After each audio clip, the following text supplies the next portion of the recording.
my assignment. Uncover why the association inspires more conspiracy theories in volume and salience than any other U.S. sport. Now, you've heard of the Illuminati. The truth is out there, but so are lies. Your eyes can deceive you. Don't trust them. The NBA has always been controlled by about 8 people. Denial is the most predictable of all human responses. If you're only using 10% of your brain, you don't even know that you're using 10% of your brain.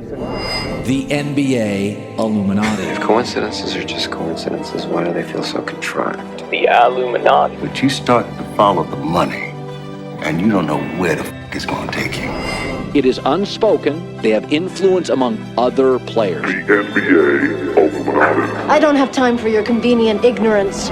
Maybe I'm a conspiracist now as well. That's all it took. Oh, we got books, we got schools. You saw a video on YouTube. Why my eyes, sir? You've never used them before. We are the Basketball Illuminati.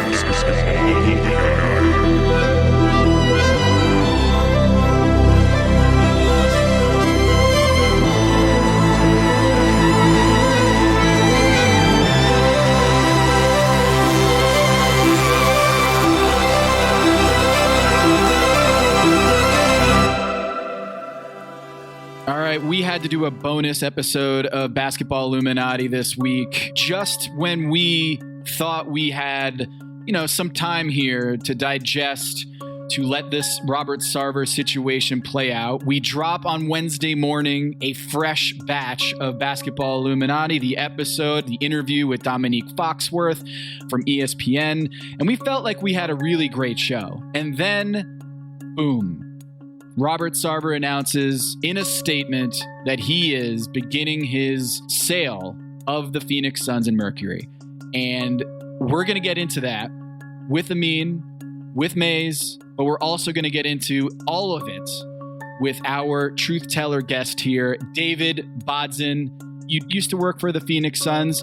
You had an incident regarding Robert Sarver back in, I believe, 2014. You had spoke to Baxter Holmes in the ESPN story, and your incident was included in the Wachtell Lipton report from the NBA. Thank you for joining us, first of all, and I appreciate you coming on and telling your story. No, thank you guys so much for having me.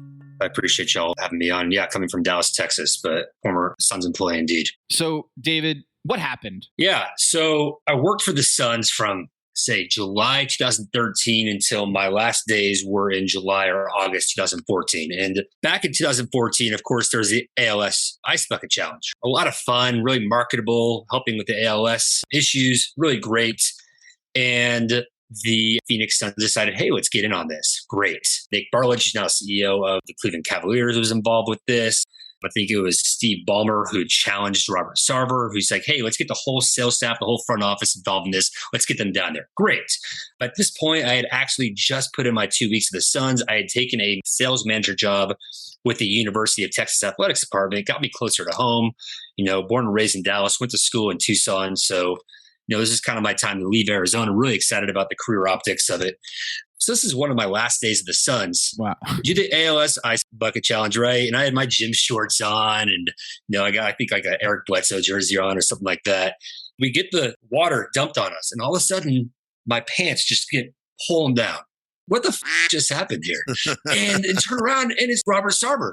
And, I'd worked for him for a year and I have my own opinion of the guy. I'm like, okay, this guy's, I didn't know the whole story at this time, but a lot of the people who came forward in that Baxter Holmes story were good friends of mine at the time and since then as well, and I still keep in touch with. So I had known enough about him, but I worked in the sales office, right? I worked with him just when sales weren't going well because he put together a shit team. He wanted to yell at the sales team. Great. Turn around, it's Robert Sarver pulling down. He's laughing his ass. He's like, this is great. And then Karen, who's the head of HR, comes up to me and looks at me and says, please don't sue us.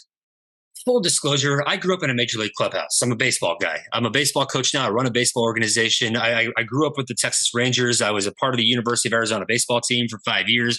You see my national championship picture up there from 2012. Bona fides. Yeah, man.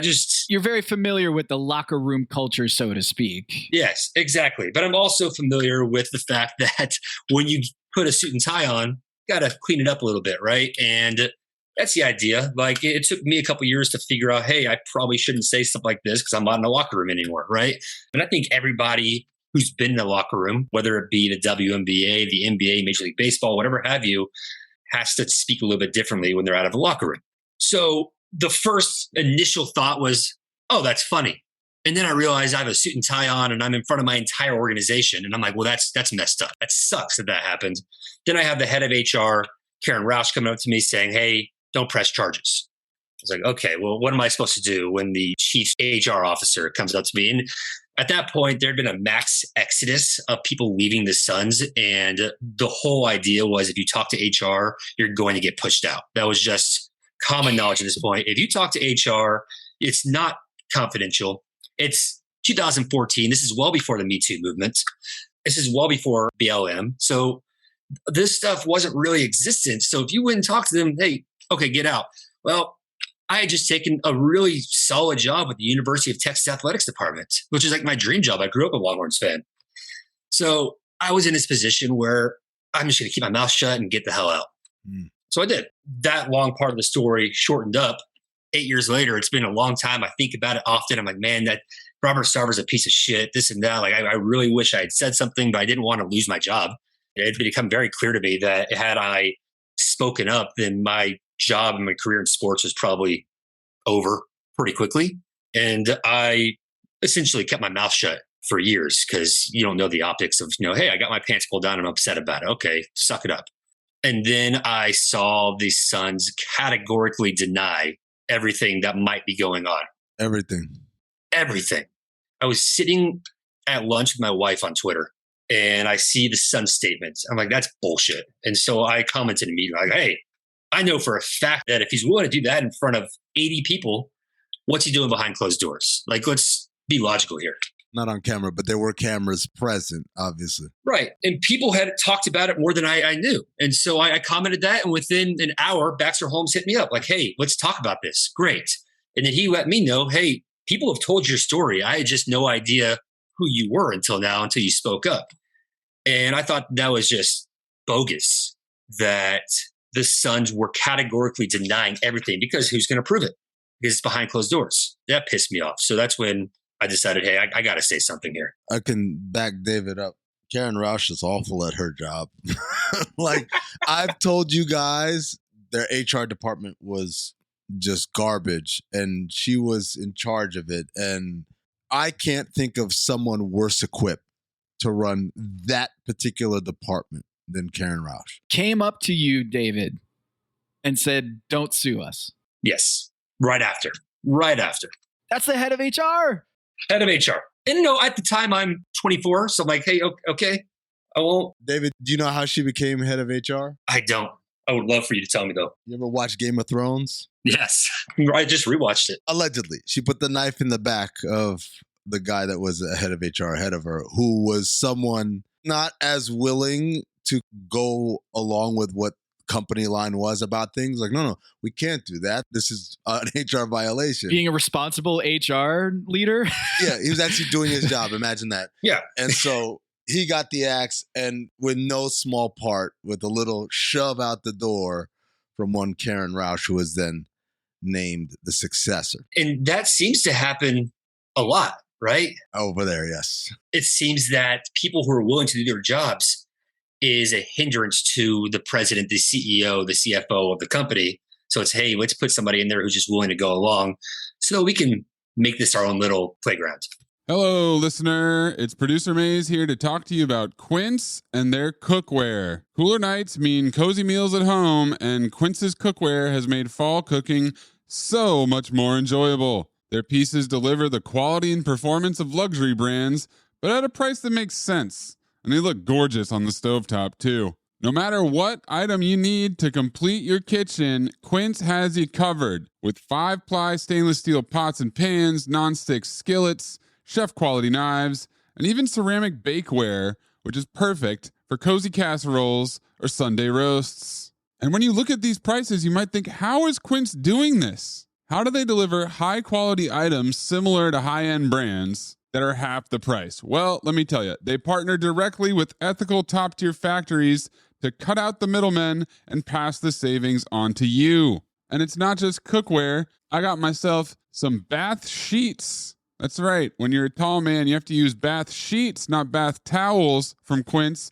It's like drying off with the cloud. It's incredible. Upgrade your kitchen for cozy fall meals with premium cookware from Quince. Go to quince.com/dings for free shipping on your order and 365-day returns.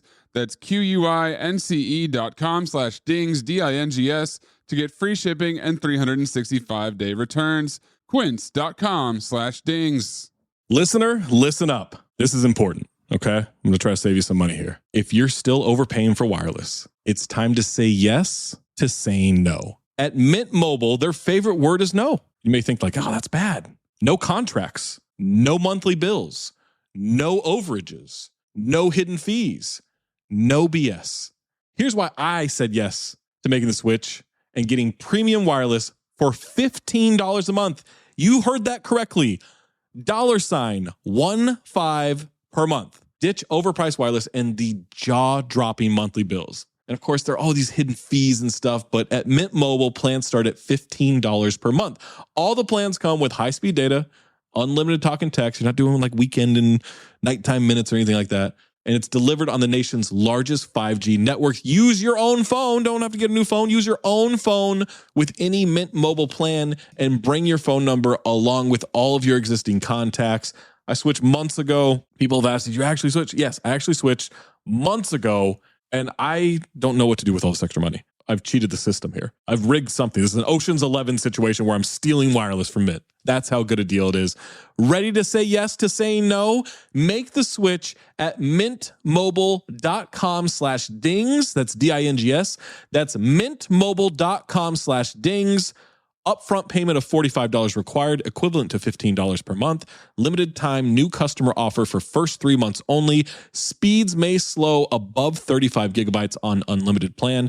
Taxes and fees extra. See Mint Mobile for details. So you're talking about how you're with your wife looking at Twitter and seeing the statements from the Suns preempting Baxter's report. Yes.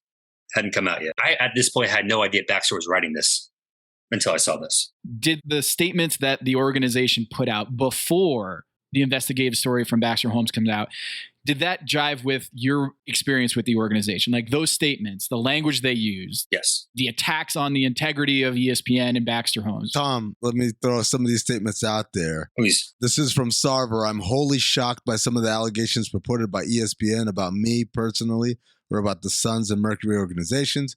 While I can't begin to know how to respond to some of the vague suggestions made by mostly anonymous voices, I can certainly tell you that some of the claims I find completely repugnant to my nature and to the character of the Suns Mercury workplace, and I can tell you they never, ever happened. He goes on to talk about not using the N-word. Jason Rowley says, we take seriously any allegations of racism, sexism, or harassment of any kind, which have no place in our organization and are not tolerated. With respect to recent reports about a forthcoming ESPN article regarding Robert Sarver and our organization, I will simply say that we are aware of the false narratives it contains and plan to respond accordingly. The story is completely outrageous and false. It doesn't represent at all the Robert Sarver I've worked alongside of for 15 years. Well, here's another fun quote. Our organization and the NBA also conduct workplace engagement and satisfaction surveys on a routine basis.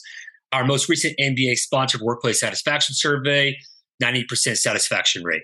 Let's talk about that for a second. How many times have you gotten a satisfaction deal that says, hey, put your name here? And you're like, oh, I'm going to be honest here. Let me put my honest opinion on this. Satisfaction survey. In the report, there was a lot of that, was that people were afraid to put their name on these incidents because they feared retribution from up above. And people who left had to sign NDAs. What did you think about Sarver's apology to you? It wasn't an apology. You mean that little line in that ESPN article when he interviewed him? So, oh yeah, I remember that part. I'm sorry. Through his attorneys, Sarver said, I would like to apologize directly to David Bodzin. Right. I remember this incident from 7 years ago. I never meant to cause any harm or offense, and I certainly did not mean to embarrass Mr. Bodzin. At the time, I thought this was taken as a joke by everyone in the room. I understood a short time later that this was inappropriate. This was purely on me, and it was a misguided attempt at humor. Okay. So 7 years later, you're saying it through your attorney, even though a short time later you realize, oh, I messed up. And the reason why he realized he messed up is because the active general manager of the team at the time, Ryan McDonough, went over to him and just apparently ripped him a new one about it and said, you can't do that to people. At the time, even after Ryan had talked to him and Karen Roush had talked to you, did you ever get any communication for Robert within the following days or weeks after that incident? Never heard from him or his people ever again. So that ESPN quote is the first time you had ever heard Robert Sarver or a lawyer for Robert Sarver apologize to you. Yes. Oh, man. At this point, I want to just read the excerpt from the most recent. As a man of faith, I believe in atonement and the path to forgiveness. I expected that the commissioner's 1-year suspension would provide the time for me to focus, make amends, and remove my personal controversy from the teams that I and so many fans love. But in our current unforgiving climate, it has become painfully clear that that is no longer possible, that whatever good I have done or could still do is outweighed by things I have said in the past. For those reasons, I am beginning the process of seeking buyers for the Suns and Mercury. The statement by Robert Sarver is perfectly on brand to me. I didn't even work for the guy, but judging by the statements that he puts out with the logo of the team, the statements with Larry Fitzgerald and the rest of his cronies when the allegations came out in the story, this statement aligns almost perfectly with this defensive nature from him, where he says he's holding himself accountable, but also is trying to escape that culpability. So he says, words that I deeply regret now overshadow nearly 2 decades of building organizations that brought people together and strengthened the Phoenix area. David, your incident was not about words. It wasn't. And can I interject for half a second? He also blames cancel culture in this. Yeah. Oh, this climate. And yeah, to your point, Tom, it wasn't about words. That is, and again, clubhouse guy, right? But technically and legally, you're talking about a sexual harassment situation, which is not words, in front of 70, 80 people. And we're not just talking about words. We're talking about things that have happened under your thumb, not just you, but the culture that you have pushed over the last 18 years that fall onto other people who are just as culpable. Right. It's very clear that he is trying to minimize the transgressions into words. He said, she said. Right. Judge me not by what I say, judge me by what I do. And it runs counter to what the NBA investigation revealed and Baxter Holmes' story revealed, is that this was a track record of not just comments using the N-word or misogynistic comments. It was behavior, like pantsing a dude in front of the entire company. And by the way, what I was trying to get at was the fake contrition, right? The apology to David 7 years later via a statement, when he says in his statement, it was explained to me, you can't do that. David just told us Ryan McDonough was one of the first on the scene to let him know that. And yet, not even an email, not even like a letter. It could be the most impersonal thing that his executive assistant could have drafted up. But he didn't feel like that was a necessary step for him. This is who we're talking about. You know, I went on SiriusXM on Wednesday and said, like, look at all the statements. Statement 1 is denying the thing before it's even coming out and bad-mouthing the unnamed sources. Statement number 2 is, after the story comes out, it's all lies. Baxter Holmes is a liar. Earl Watson is a liar. None of this shit happened. We welcome an investigation. Statement 3 is, investigation has happened. Yeah, but I don't really agree with what I guess, right? Mm-hmm. And then statement 4 is, because of the current culture, I guess I got to get out of here. You know, I'm not even allowed to atone for my sins for things that happened a long, long time ago. He acts like he's been a model citizen this whole time. But that's who he is. He's a man in constant denial of his culpability and his actions. And that part, I cannot stress enough. It's so wild to me that it can be pointed out to him, and he can admit it was pointed out to him that he f***ed up, and he didn't even bother to apologize in the most impersonal, cold, distant corporate way. Shit, I would have got you a $500 Fry's gift card and said, my bad. For a 25-year-old account exec in sales, shit, man, that makes a difference, man. That makes a massive difference. On a $22,000 salary? Yeah. Yeah, man. Even the smallest modicums of just decency. Not because you're a good person, but because this is just good for business. Take care of these people. They'll be loyal to. He doesn't even have that part in him. I want to ask you about this, David. What about the Arizona Wildcats culture aspect of this story? Is like, as someone who's worked in the baseball org there at Arizona. U of A alum. Did you feel like if you were going to speak out that you were almost betraying the Wildcats and the Wildcat culture of his organization? I would argue at that point that I was a lot more tied in with the athletic department than he was. I was director of ops for the national championship team. That happened a year and a half ago. Before that, I'm a part of the Arizona Athletics Hall of Fame now. I was also a student manager for Mike Stoops for 2 years.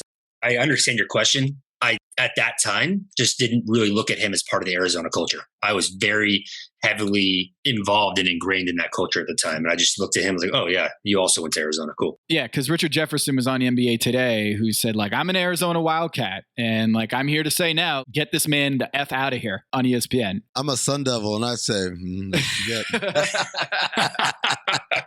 When you talk about it that way, yeah, it's a bad look when a Arizona alum from the business school, which is Robert, it's like, I mean, if somebody came from the broadcast school and made a fool of themselves on the air, that would be a bad look. I didn't go to the broadcast school. Ha! Yeah, there you go. And I didn't go to the business school, so I can do what I want. But he did, and it's what does that say about the money he's putting into it? We say the same thing about Tom Hicks and the things he did, in his career, and he was getting back to the University of Texas. And finally, Texas is like, hey, maybe we don't want your money anymore. Right. This isn't good money we want to take from you right now. And I think that's ultimately what's behind the sale process. It's the idea that if you're a sponsor of this team, if you are economically tied to this organization, and this has happened, and it's been proven across the board, multiple, just egregious instances where someone was warned and instructed and talked to about and just had no contrition, no remorse, that's bad for business. It doesn't matter, oh, we went to the same school or, oh, like I've known you for years, whatever. Like you're bad for business at some point and you got to divest yourself. And I think that's the pressure that led to Robert Sarver having to move up out of here because the affiliation, if you're PayPal, I don't want to be affiliated with you. Verizon, I don't want to be affiliated with you. And at some point, it's not a punishment because you've been a bad boy. It's, you're f***ing up my pocket. And now that's where we got to draw the line. That's all that matters, right, is money. It happened in 2013, 2014. Did you relive any of that? How often did you think about that incident between then and 2021? Often. I mean, the easiest way to think is every time I had financial struggles, like, shit, I should have done something about this. I wouldn't be in this financial situation. Yeah. That's a shitty way to think about it, but that's the way it works sometimes. No, but often I would talk to people who did not come out publicly in the article, who I was close with, who, were still with the Suns. And I would be on the phone with them. They would tell me some of the things that would happen, like in Vegas and, some of the things that came out in the report. And they would tell me before it came, I was like, then I questioned myself is like, man, if I had come forward, like, yeah, I would have jeopardized my career. But like at 24, 25, I didn't think of that at all. But now I'm fine. What if I had come forward and this all would have occurred 7 years ago? How many hours of therapy could have been saved? And how much could have been saved in terms of heartache and heartbreak from these women and from the BS that Earl Watson had to deal with and other people had to deal with? Maybe if I hadn't worn underwear that day, this be a non-issue. I'll be honest with you, David. I don't think if you had come out, first of all, you would have jeopardized your career. That's a sad thing that no one's talking about. I try to point out that the people who came forward and talked like yourself, you put your careers on the line, your livelihoods on the line, because the unfortunate history of whistleblowing in this country and probably across the world is they celebrate you for speaking out and then you'll never get a job here again because what if something happens here and he sells me out or he whistleblows on me? And that's across industries. That's not a sports thing that happens in manufacturing and marketing and all sorts of places, right? That's one. Two is the climate. He's right in a certain sense that like 7 years ago, maybe people would have just said, oh man, it's just a joke. And that incident alone would maybe not have been enough for other people to come out and speak out. I think we had to evolve in a place in society, and I'm not like a cancel culture guy. I think it's a dumb term. Me neither. The number of people who've actually been canceled were like Harvey Weinstein and now Robert Sarver. It's a short ass list. But he's not being canceled. He's making $2 billion. He's not being thrown in jail and he's not going to be out of the public eye. Like he's going to bank $2 billion out of this. So Harvey Weinstein, Bill Cosby, and R. Kelly. Got it. It's a handful of people who've actually felt the impact in terms of their freedom, in terms of their economic opportunities. But still, we are in a place now where people feel more compelled to come out and speak. And because people speak, more people are speaking, and it builds that momentum. So I don't want you to beat yourself up about what happened 7 years ago or 8 years ago, what you could have done, because the reality is you did the best thing that was in your interest as someone who's starting out in the business. I appreciate that. David, what was it like watching the Adam Silver press conference? Uncomfortable. Yeah, it was uncomfortable. And I was talking to my wife afterwards. I was in a bad mood last week. She looked at me. She's like, "What's wrong?" I was like, "I don't know. I'm just pissed off." And then I realized I think this Silver thing is just affecting me. And it's not, should it? Maybe, I don't know how you feel about that. But watching the Silver press conference was infuriating and confusing and uncomfortable because it just seemed like he didn't believe in his own words, but he just wasn't going to really do anything because, let's be real, $10 million in a 1 year ban it's just an expensive vacation is all that was. You called it a slap on the wrist and a vacation. Yeah. Yeah. Slap on the wrist. And I would even evolve on that thought. It wasn't really even a slap on the wrist because it was a vacation.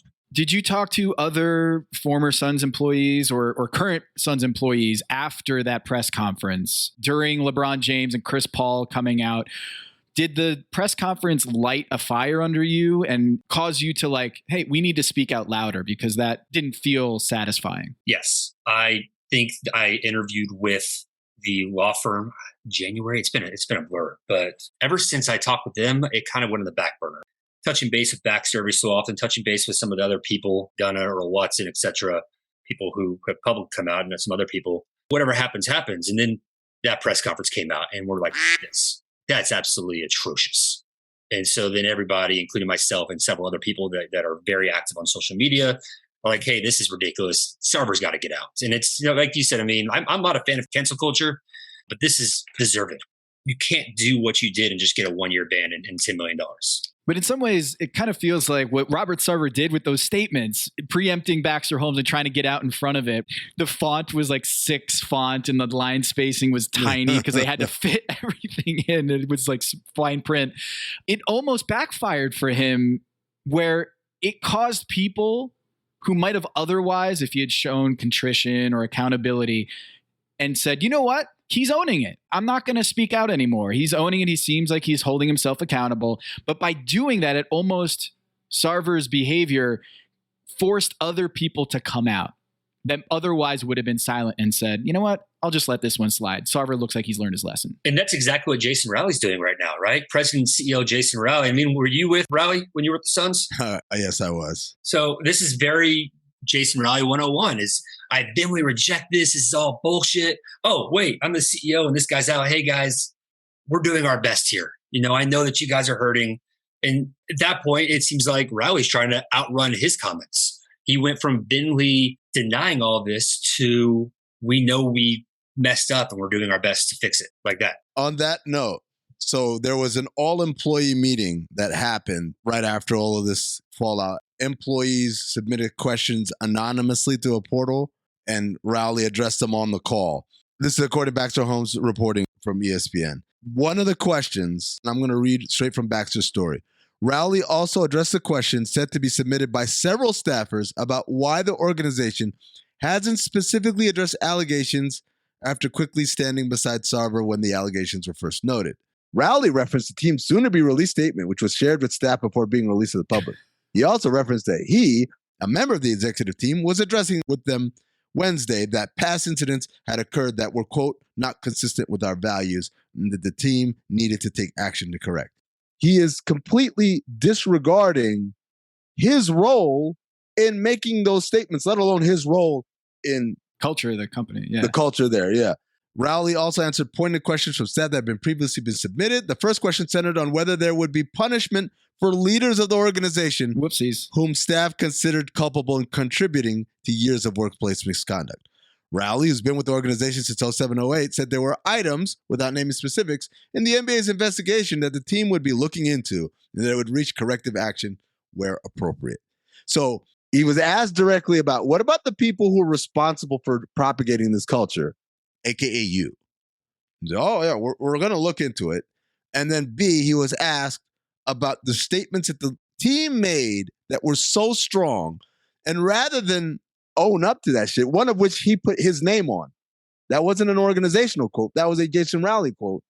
His answer was, Yeah, we're going to look into all of that. It's horseshit. David, what was your reaction when you read that piece and you heard Rowley's statements? I laughed. Actually, this morning I pulled it back up and I laughed again. And when you started talking about it, I laughed again. It's hard not to, right? He went from, I vehemently reject the claims, to we messed up, but check out the statement from the Suns. And the Suns statement is just lip service, outrunning it, right? And this to me is just Rowley saying, hey, we're going to have a new governor in here and he's going to clean house. I hope I can keep my job. To me, that is him just trying to get out in front of it and find a way to keep his job, which, again, I hold him just as culpable as I do Sarver, because Sarver did a lot of this stuff, but he also was just overseeing the organization while a lot of this stuff was occurring. And Rowley was just as culpable. Again, I just want to reiterate, he is trying to escape blame by just saying, I said some bad things. My bad. I said some bad things. Sarver. Yeah. And in that report from the league and from Baxter, unequal treatment of female employees, sex-related statements, and conduct, experiences. Like, this is not just about words. And he's slinking away trying to say, I just said a bunch of things. My bad. He blames the cancel culture, but I think the thing that pushed him to sell the most was an economic benefit of selling at this time, is that some people are saying it might be north of $2 billion, this sale. And that when you see PayPal and probably others, sponsors, bailing because of being associated with your brand and your behavior and your misconduct, misogyny and the racism, they want out. That to me is what propelled. And I don't know if I know you felt that way before this statement, but it just seemed to me this isn't about cancel culture. This is about, hey, I'm going to cash out here and I'm going to make bank. I think it's a combination of, if I don't sell, I'm going to lose a lot of money because I think business is going to be affected by this. Yes. Namely from corporate sponsorship.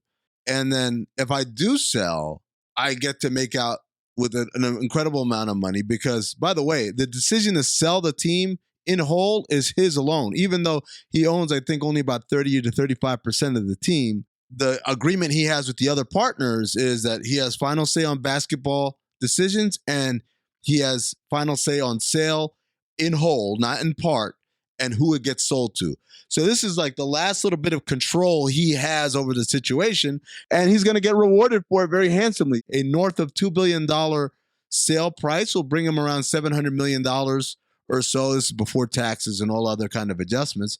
That's not bad for a guy who, again, when this team was bought for $400 million 18 years ago, $200 million of that was assumed debt that was almost an instant tax write-off. And the other $200 million was done through financing and, again, shared through a bunch of people. So he was probably 70 million, maybe 50 million. Right. That's a 10x, 70 million to 700 million. Right. The big upshot of it is, like, if you hold on to it now, not only are you screwing yourself, you might be killing the franchise value. You might bring it down. Yes. Which hurts him. Within a year, he's going to lose a lot of money. How do you feel now, David, after living this in 2014, reliving it during the investigation coming out and talking to Baxter and talking with the NBA, then seeing Sarver's statements again and the Adam Silver press conference, and then the statement on Wednesday saying that he's going to sell the team? Where are you now? So I'm going to quote a text message from Watson, who texted me last night. It sums it up, right? Says the universe is undefeated. That's what he told me. He's like, the universe is undefeated. I'm like, yeah, I feel a lot better, a lot more relieved. It's nice to see that somebody of his power and stature is being held accountable, albeit possibly not by the league. But then you look at the quote of the universe is undefeated, and the league may not have done anything, but LeBron James came out and said something. Kendrick Perkins came out and said something. Marcus Spears was on ESPN. Stephen A. Smith were very loud. PayPal came out very strong and said, hey, we got to do something about this. Chris Paul, wish he'd come out sooner. That's somebody who's like, hey, he would have had the most power to do something about this. And he came out after the report, which I understand from an optics perspective. So all of that included, it's just really nice to know that accountability matters even when somebody's extremely wealthy and powerful. If the writing's on the wall and the smoking gun's there, then something will occur. All right, David, well, I appreciate you coming on with us. And I know you've got a newborn at home that you have to go take care of. So I appreciate you taking time out of your day and speaking out, playing a part in this accountability and making sure that, this stuff doesn't go on in the future. So appreciate you, David. And thank you for joining us on Illuminati. Hey, thank you, Jens. I appreciate you guys.